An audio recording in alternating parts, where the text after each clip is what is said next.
যদি মানুষ মানুষকে সেজদা করত তাহলে আমি স্বামী অর্ডার দিতাম প্রত্যেক স্ত্রী যেন তার নিজের স্বামীর পায়ে সেজদা দেয়। জোরে বলেন সুবহানাল্লাহ।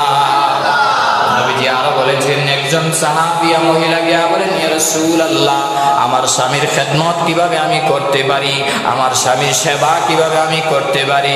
ও সাহাবিয়া, নবীজি ডাক দিয়া বলেন, ও মহিলা সাহাবিয়া, তোমার স্বামীর হক তোমার প্রতি এতই বেশি।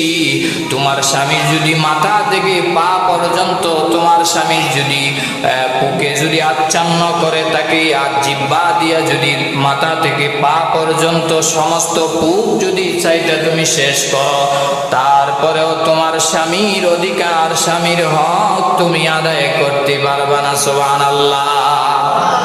কারণ রিস্কাওয়ালা, ঠেলাওয়ালা, ভ্যানওয়ালা, দিন মজুর মানুষ দিনে রাতে এবং শীতকালে গরমকালে কষ্ট আছে না নাই?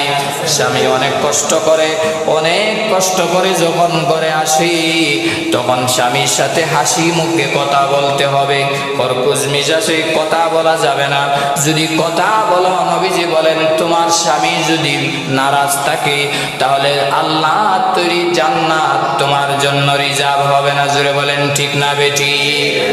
নবীজি বলেন, স্বামী যদি স্ত্রীর উপর রাজি এবং খুশি থাকে, স্ত্রী যদি স্বামী কথা বলে আমার স্বামী ভালো ছিল, স্ত্রী যদি বলে আমার স্বামী ভালো ছিল, স্বামী যদি বলে আমার স্ত্রী ভালো ছিল, তাহলে আল্লাহ বলেন ওই স্বামী স্ত্রী উভয় আল্লাহর তৈরি জান্নাতে প্রবেশ করবে। সুবহানাল্লাহ।